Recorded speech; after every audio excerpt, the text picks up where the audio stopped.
Chapter 3. Kill or be killed. Kiss started to speak, but noticed Mammalian walking up the road. A large group of men was headed toward him on horseback, racing toward him. They stopped at the wagon and looked in to see if there was any in the crowd she make now. Mammalian, what are you doing out here? Man named McQuall showed. Mammalian leaned back. No, McQuall, what are you going in such a hurry? McQuall replied, they were started, an estimated 500 or so on the surrounding side of the river. We found a few ski crafts and hoverboards on our side. You shall make hasty and stay put. The English are trying to take back the Mississippi bridge, and a few are trying to flank us on both sides. We're passing up very mill from Lake Providence to us for southwest New Orleans. Supplies are being stored from Lake Village to Joseph. Mammalian, we are going to India. Mammalian interrupted, say no more, as McQuall turned his horse around. If you see anything, you mean anything, in this key thought it down and said toward our Doverian. Mammalian shook her head. Oi, son, you take it easy, and be careful out there, yeah. Here. McQuall slapped his horse on its backside. Yes, ma'am had wished to catch up with his men. War, battles, cutlets, whatever you want to call them, they are so meaningless at times, but all during history, we have had to fight for something, yes. Mammalian passed, but if it wasn't for war, you wouldn't be here in this beautiful place. My first husband sent us here hoping to go to Arizona eventually. Some went, and some didn't. My husband was sent along with the elderly and children under 15 before the Great War. We loved it here so much that a few of us just stayed when it was time to return. There is so much you want to tell you but I can't, until you are enlightened. Kiss sighed, your first husband. Mammalian passed, I'll tell you its story when you get enlightened. Anyhow, in this country and all over this globe, we as a race of people had to fight for our freedom for a long time, but we still tell. Mentally, physically and spiritually, we have overcome great adversities. Our family had to deal with genocide, and endured the horrifying ways of enslavement on this continent.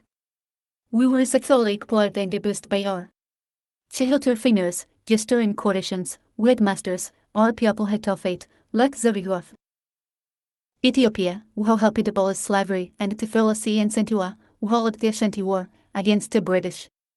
Men like Teki, Hikin and Kane, who held the slavery rebellion in Jamaica, where even King Baino, the Manica King was kept slavery and fought off the Spanish for several years. Shaking her head in disbelief, Mammalian sat there in silence. Mammalian felt something in her spirit, and turned to Kiss, who tells each out.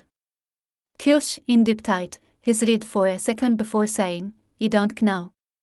You see, on the side of my family is fierce warriors, my mother's side, and they all have very spiritual, just toward this endowment or something like that. You can't explain it yet. In which both families have united into something that, too, cannot explain. Mammalian, when he first met you, you felt something you could not explain, but it was a good feeling. Do you? Remember when we sat under that weeping willow, back then, when you had that waiting green table set? Mammalian shook her head. Yeah, baby. Yes, she listened, Cus continued, Big Ma, you've known since you was a baby. You felt her loving, caring personally, what you have always felt in her. You met you later on in life. You don't remember how old you was, but you remember being under that tree when you met you. You felt like you was in a spiritual place with you, which is also something you cannot explain. Mammalian looked at Kiss. Keep on living, just keep on living. He told you of his stories and little bits to learn from him and understand where you come from. We all do. It's part of what a family does. Remember when he told you about the old countries and how they kept up with your family tree and ancestry? Well, we, as a people, did not care how we were, because it was stolen from us. Hidden from us, why was it hidden? We believe it was for us to find it, so we called appreciate it because we had a purpose, a property in our bloodline. He had to see we were special and the respect the gift given to us. The deceiver hid it from us, but we had to recognize it for Seba to finish his work. Our pride in our service had to be respected and revered. Your two families knew each other before they could us from Arizona, but my son and your uncle became the best friends as the years passed. They used to call them two brothers from different mothers. And then your mother and father married. That's when we became on with you and your brother and sister.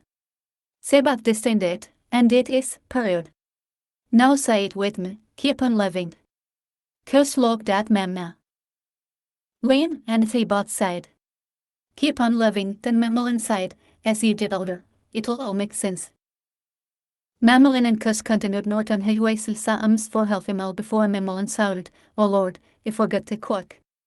Grabbing an instrument and plashing it in her ear, she tapped it a few times, and seconds later, it beeped. Valley, yet there. Val replied, "Yes, Kikahoya, go ahead." Mamelin replied, "Thes Mississippi is dead and worse, take ultimate from Keltateriori packet and getting ready to go to all the locations along highway Asasabat. Don't. Repeat, do not go past highway Arat. Whatever you have ready, start sending them out first. Tangent morning. Start at like village and onion then start at waterproof and theater." Valley came back on the radio saying, "Theorim in her asking."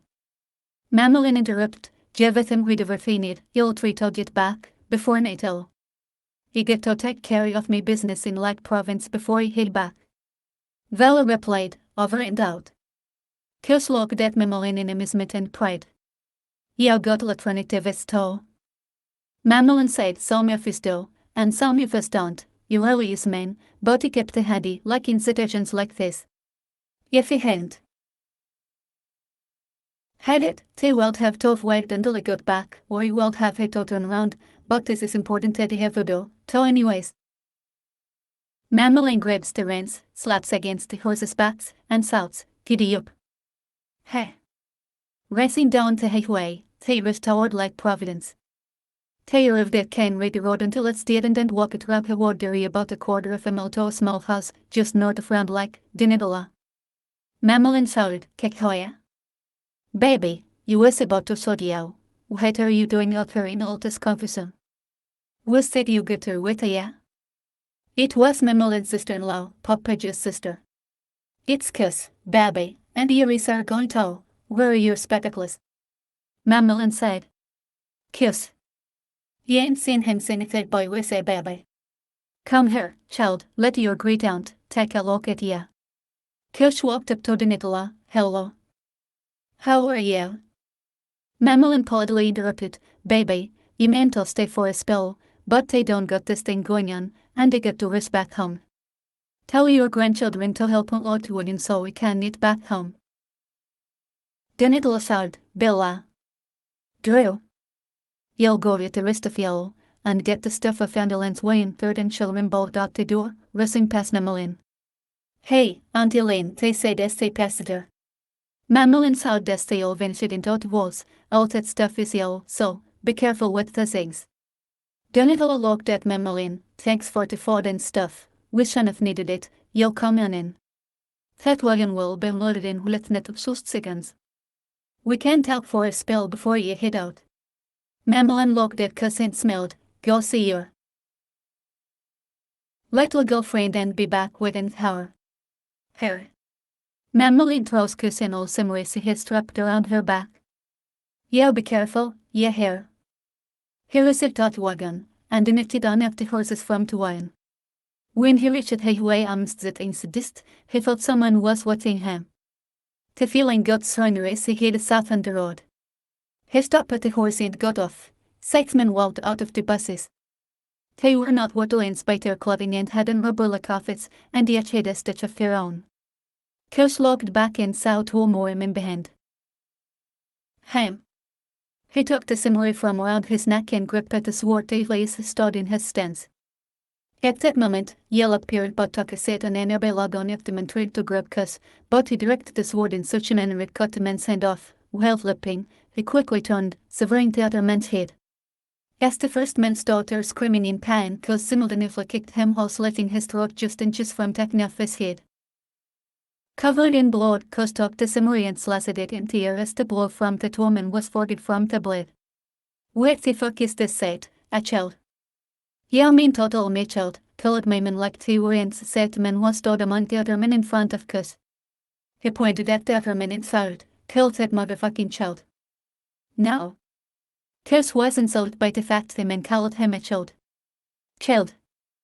A child, Kus, son of Dorsey, heir to Samuel, descendant of Aboksagun, son of Wainik of the Tablet clan, and I am a man, not a child. Of the Almighty Sabbath. Kirsten stood with his feet pressed firmly against the ground as the foreman ran up to Kus, to on yet said of him. On a man from yet said trade to pass and saw they called surround him, but Kus quickly stopped him. Kicking yon man into face, he turned and mocked tougher into groan. The blade from Kus' sword slipped out man's missifton like yaknif tramp butter. The man grabbed his instances he went into sock, while Kus decapitated the man he kicked into groan. The other two men pulled out some kind of weapon.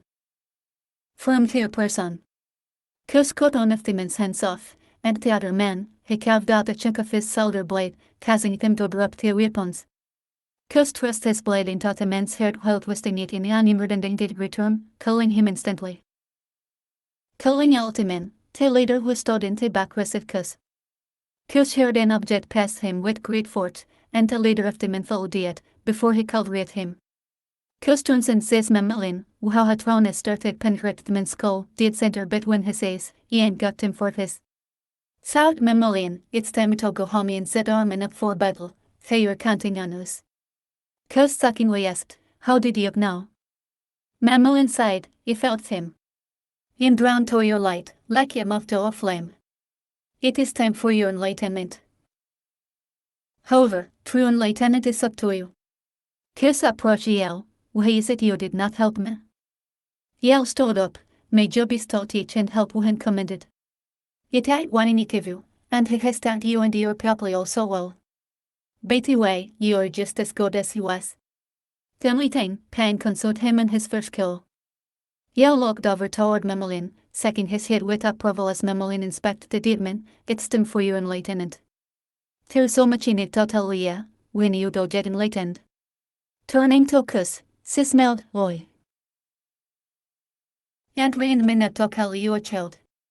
Yale smelled, and then he just vanished.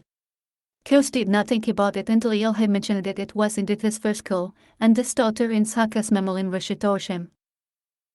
Kus, he saw he was indeed covered in blood, his daughter for a moment. He took someone's life away from him. Mamalin was in deep thought, he heard all it, but I think that's the first time he have, Warnion, as far as I'm concerned, has ever truly seen Yale smell. Pulling the stir from the man's head. Besides head, son, have your father ever told you, it's kill or be killed? It may be your first kill, but it definitely won't be your last. Now come in here, let's go. Mamalin examined the bodies of the dead men again, and noted the suits they were wearing. It makes sense all this weather around these parts, the men are heading into lakes and rivers. They quickly returned to the wagon, said their go based on the middle, made a few stops to report what they saw, and were escorted by a group of warriors as they head back to Tolo.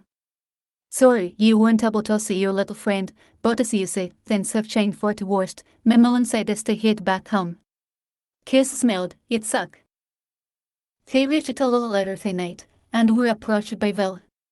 Kus and Mamalin got out of the wagon, and Kus turned and handed Mamalin the samurai, shaking her head. No, it belongs to you anyways, can't it, you?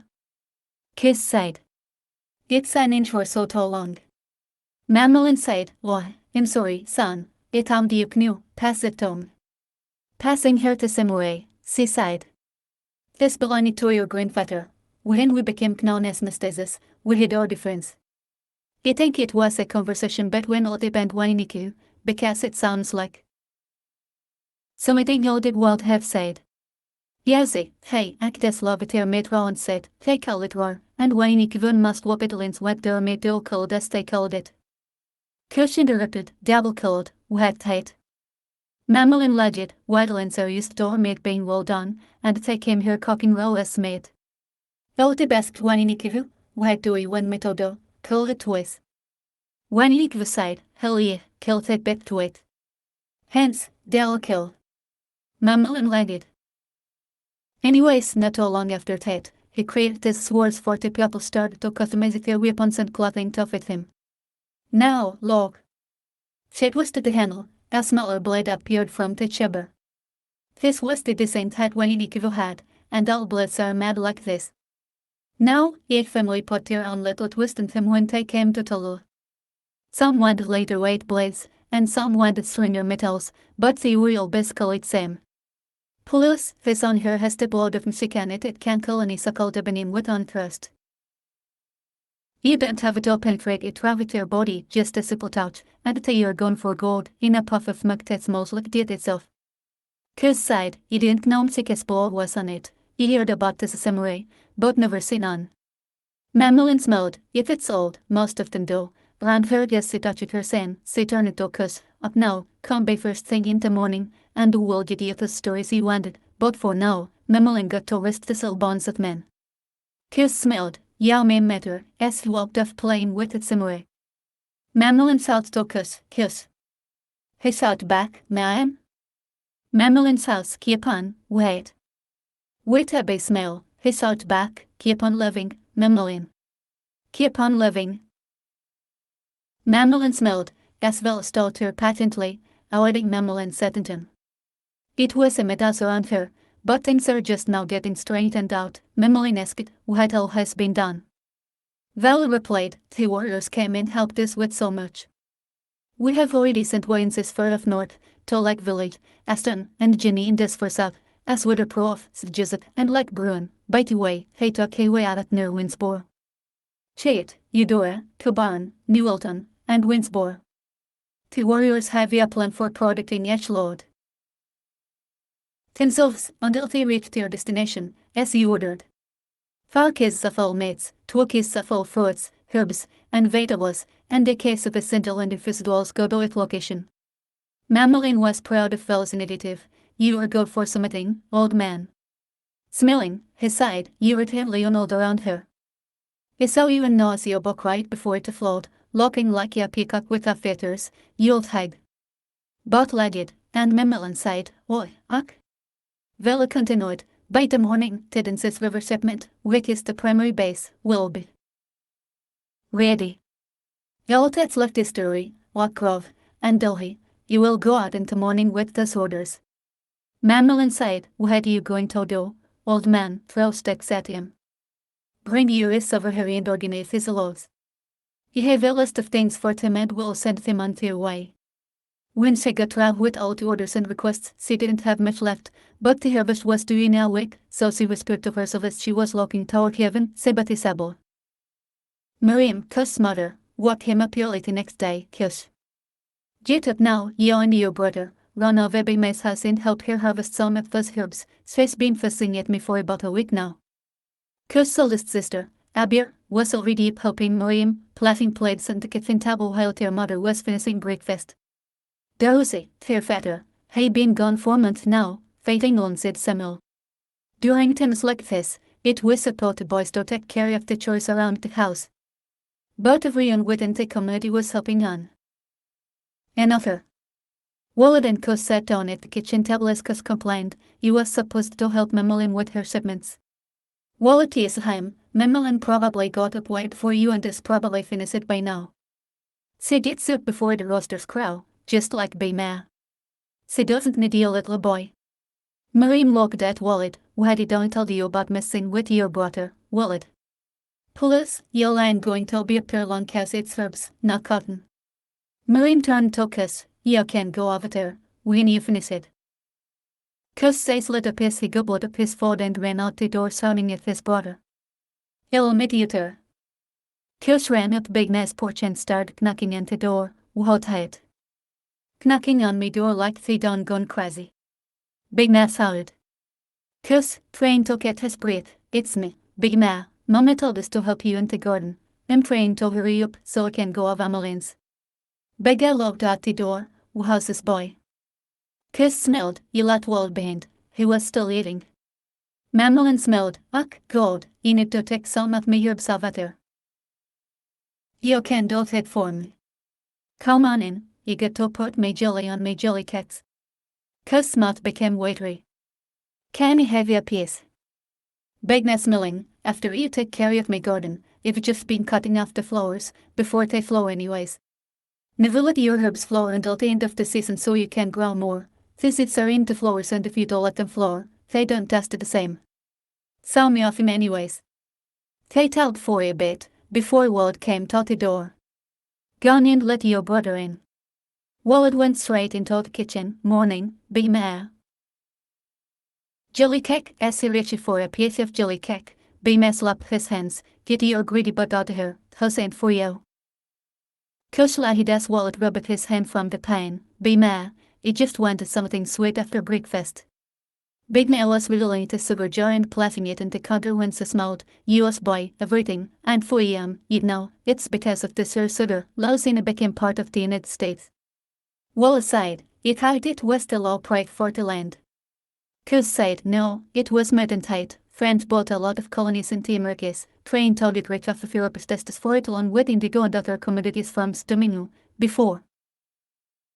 We knew it is high, which was the silver capital of the world. They controlled about 1% of Britain and France's sugar and 6% of its coffee, which was the main and only reason for the brutal slave trade." Coos leaned against the kitchen sink, slavery life expectancy was short and miserable. They deformed two things, and neither on was old age. Yellow fever and their brutal treatment, their population turned over every 20 years, just like in America their slaves were at the bottom rung of society and were simply expendable commodities. Big Man interrupted, they were not allowed to vote, until some free blacks began organizing, and the French government granted them the right. But they refused to recognize their laws, causing violence and revolt. The slaves killed their masters and copied and burned their plantations. France eventually abolished slavery. Under the Saint Lavateur, slaves took over the entire land of Hispaniola, including Dominion and its neighbor San Domingo. Kush politely interrupted, "Yeah, but Napoleon can't stand the idea of this land being controlled by former slaves. He plotted to take this land back and reinstate slavery, but failed. Napoleon realized his dream of a French empire in the Americas might be doomed. He planned to send troops to Louisiana to take over the colony, which he had received from the Spanish, through his secret treaty, hoping to use the territory as a trading venue for the commodities produced. But his plan was useless, if he was under the control of his slaves. Thomas Jefferson and his cabinet didn't want the French, so close to the United States, and thus they revolted to bargain in peace. They approached the French with an offer to buy New Orleans. To their surprise, Frank offered to sell them the territory of Louisiana instead, because he had become an independent country run by the victorious former slaves. But the victory eliminated slavery in Haiti, ironically, doubled the size of the US, which increased slavery in this country. Big Man shook her head in arrogance, as they thought for a while. "Because it's getting late now, you take call Jimmy out to haste and give her some of this place, well meanwhile gardening. We ain't going to be that long." Wallet and Big Mag rubbed some toes, while Cuss lolled up the saddlebags on Jimmy's back and head north. Cuss spoke to Jimmy, "So you can't go to war with Dendity." Big Mag sighed, "You're getting too old." Jimmy made a strange noise and shook his head in disagreement. "I'm glad you're not gone with him so we can hang out more." Jimmy nodded. Cuss sighed, "Come on, boy. Let's how Dendity is worrying about you. You ain't old. You're mature." Jimmy picked up speed and raced to Mammaline's house. Yes, Cuss arrived. The house had warriors living. Mammaline saw him, Jimmy and Cuss. "Fancy seeing you two together." Cuss smiled, "Mammaline," he came as quickly as possible. But he had to help Big Ma, but she sent some supplies for you and some jelly cake. Mammaline smiled, "Oh, sit down and have a peat with me." Walking over to Bassett, she looked at Jiminy. "Here, Jiminy, get you some fresh green apples." Sitting down and eating the cake, Mammaline sighed, "Now, let's see, where were we?" The last place he left off, De'Que and Ajani had just officially met, and he spent all night at work telling her about the Torah. Cuss sighed, "Yes, you remember." Mammaline sighed. Well, one night, while waiting for her to come to work, he happily approached her car. He walked up to her and opened her door. She took on a got and paused, then she tucked out her leg and stood up. "Are you wearing his rainbow panties for me?" he said. She blushed, "Yes, yeah am." Ajani could always make her smile loud, and it always delighted her to see him. Ajani was always serious, and many thought that he was a little perky and always smiling at work, but he had never seen the look many of the men were giving him, but he didn't care either. on De'Que said, "There's many real talking bad about you in front of me." He simply replied, "Some men are like women and simply are jealous, they will get over it after a while." Nevertheless, after a while, never came. He overheard some men and coworkers saying, "How is it, as implemented men like that? Get such a beautiful girl?" However, he kept on above his business. De'Que complained on night about how he was hungry, tired, and didn't want to work that night, and De'Que said, "Eat if you're on it. If you can come over, you can cook you something to eat." De'Que said, "Let me make you a round or two, and you'll be through around midnight." He made his rounds and grabbed a ticket from one of the security guards. "Cover me for a while, you have to do something important, and be back around on ritual."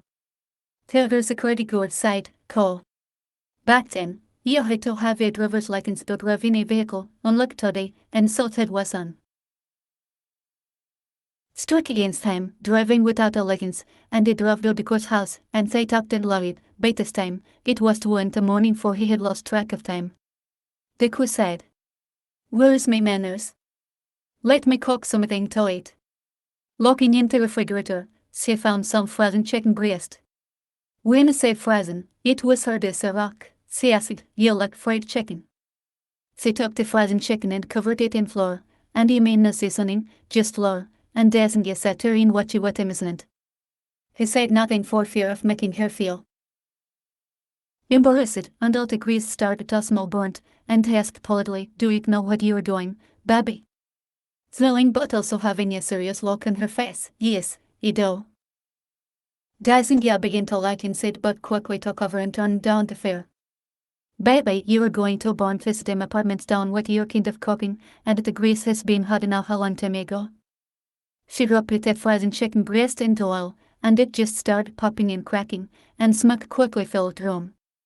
De'Que opened the door to the apartment as the smoke detector went off. He took it down and saw that it embarrassed her because the chicken was black as midnight and raw in the middle. De'Que, trying to make her feel a little better, "Only thing now, you like me, as much as you like you, but I don't know why in hell I'm going to eat this set. Wait is that cold, blackened chicken." They laughed as the smoke cleared the room, and De'Que said, "Why did you stop me, if you knew we was doing it wrong?" He smiled. "You did." "Kind of, yes you. Did you know what you were doing? You're from this land and you thought that just might, you guys had a secret recipe." She looked at him. No, he didn't." She lied. "Well, we can talk for a spell." Shaking his head, "Yes, we can talk, but leave cooking tone from now on." After a small conversation about music and wedding, De'Que asks, "Can you recite a poem for me since you wait? You talking about me and me cooking, let's me see if you can wait." De'Que insists that his book of songs and poetry was at home. She smiled. "If you're good, just make on up." De'Que sees the moon shining brightly through the window behind her and sighs, "Midnight lover." A sparkle of the moon rays shines upon your lips. Your eyes glitter, as the moth on your hips. A beautiful smile comes upon your face. The night air blows so gently against your bodies. As the temperature rises, you stare into each other's eyes. Heartbeat breaks, sweet begins to power. As you and the making love, in the great outdoors. The air, tight whistles trumpetries, are your covers. Midnight moon, midnight praise. Baby, I'm your midnight lover. De'Que looked at the time, was said, "I'm going to get married, let me get the hell out of here. It's almost 5 in the morning." De'Que with an intense smile, "You're going to leave me here, without a goodnight kiss." De'Que replied, "Hell to the now." He walks up to her, grabs her by the base of her back, and gives her a long, hard kiss, and she kisses him back. The passing grew, and he reached down and started rubbing her ass, and she started taking off his uniform. As he undressed her slowly, they became overwhelmed with passion. She grabbed him by the hand and let him go. In her mattress she had on the floor. De'Que said to De'Que, "It's been over 10 years since he felt this way toward me, and over 2 years since he have had sex." She smiled. "It sucked." Ironically, an Arab group was on the radio called Town, and the sound playing was called Knocking the Boats. Mammal and lad, anyway, they had sex, but it was over before it began. Both of them were laying there sweating and out of breath, before they got up after a moment of talking, and they grabbed him by hand and set up in the bedroom, and they him and passionate sex. Daisy smelled, baby, that was much better. She agreed. They took a sour together and batted each other, knowing he was feared. He stayed and wrote her a poem before he left. Make you wait. Close your ears, vessel is what you meant, frozen in time. Yaud, that captures Uranus feelings, Uranus must mend. Picture this, walking out of the sour wet water, dripping from your body. That's sour, that you only just finished. You take your body, still dripping wet water. With hot baby oil, massage your body from head to toe. Hearing you say, you can't take no more. Nevertheless, you continue. Slowly, you start with the feet. Massaging your body, yes, a feeling comes over us as being complete. Baby, how does that feel? Baby, the feeling you're feeling is real. Rubbing my hands tighter, to create a soft, gentle head. You close in and you're in a must face. Yes, my hands reach toward your precious jewel, a heart's defect and comes over me. But you must continue with my display, cause the best part of lovemaking is foreplay. Slowly. Gently. Smoothly. Work my way to your sweet stomach. Into your beautiful breast. Must confess, I'm doing my best. You must say until my stiff direction begins to throb. The sensation caused me, took a see on a plus, until they stand to attention. Until they, to, I look a sir. First to left, then to right. It ended the lights, as we continue our flight. Hearing you moan, as you run. Yes, we make love. Being alone, at your fells, for your ears, then you realized, it is time for your surprise. Slowly, you slap my fingers around your precious jewels, before you grab in my fill, as you look round. Until a pearl is found, and you hear you make a joyous sound. Softly, you feel your joyous mating with men. However, it is not yet time. Grabbing your clock, with my thunder. You hear me say, oh, baby, this is fun. No, you didn't do anything wrong. Matter of fact, you hear you singing a lovely song. Yes, Kyokadedl. You said, you reply, that it was for me, and dilled. Me Ajani. That is me, as you can see. So, you take my stiff direction, rubbing it gently against your face. You move into your gentle lenses, your precious jewels. Feel good tone. Circle motion, forward, and then gently back. Yes, caress your hair, your neck, US. Seconds pass, then minutes, even hours. Yes, we are captivated by your emotions, feelings of love. You take your hands in mine. Kissing, hugging, loving. Until the climate reaches its peak. For both of us, heartbeat racing as we lose control. You grab me, with a tight hold. Weight runs down our bodies into form of sweat. You didn't mean to make you Kim, didn't mean to make you moan. You only just wanted to make you sweat, you only wanted to make you wet. Dancing knew it was late, and the set deadline been over, and Lucky sighed, he knew he was feared, but it took a week or so, but he didn't fade it, because he left his post and drove at a company veil without proper licenses. Dancing knew that work in his field was more than plentiful, and he just looked for another job. Meanwhile, one day, De'Que came to the bread and breakfast and said she was just visiting a college friend who lived around the corner and wanted to come by. She felt sorry about him being feared. The poet opinio had Pontifiero, and doesn't met her. At the door. Hey, beautiful blessing, she sighed, hey.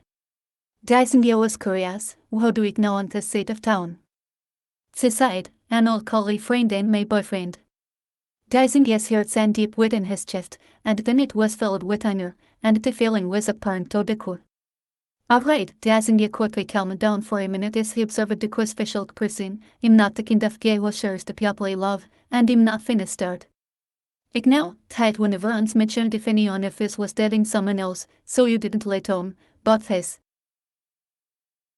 Said, cuts like yaknif, so in years in again, come see me, but until then, stay the fuck away from me. Dazinga stormed back into the house and was met for a few hours, cursing her out in his mind. Hey what, never says it. Ladies, what is going on? Confused. About what you went. Is it so hard? So hard, to be pleased. That we were always on your knees. Praying for what? Something in vain, praying for a man who was perfect. Wait about you. Can you fit us souls? Finding a mate who was lovely and kind. Have you searched your mate? Looking for a lover, but you don't share your emotions. Looking for a husband, but you are not caring. What ends of us, that's another tool. What's wrong with you? When someone to comfort you at home, but the sun comes along. You found yourself another. There's something wrong, always complaining. And you wonder, why you're always alone. Now you hear your voice, saying his mugs, and is always at home. Another says, he's always gone, and gibles too much. Still another, he's too fat, and another, he's too short. You're never safe it. What do you do? Escape to another race, you sit a greed in your ears, and to look in your face. If this was don't fate, we bother. Cows only hate dog, will holla. If he miss it, we say hate. Forgotten about a freaking pride. Truly never said feed. There's not too many of us out there. Jail, drugs, got most of us. The player hit a circle in use. Just to find love. Everything else will fall in place. Thank God, not religion. It will become better. That's what you say. We all have desires, hobbies, and dreams. We fell short, trying to live above your means. We'll never succeed.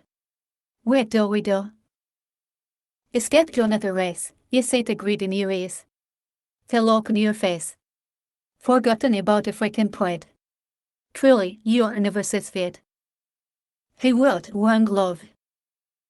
It had it was you, how it was true. It had about it all, the day you met that fellow. Yes, it was you.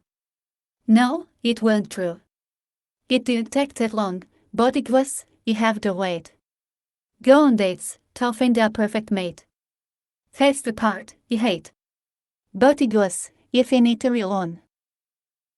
My search must go on. To find towns sent from above. But you were simply, the one love. On a fitness calls out to him when he had finally calmed down and puts his pen and paper down. Dazinga, you have company. Coming down the stairs, he sighed.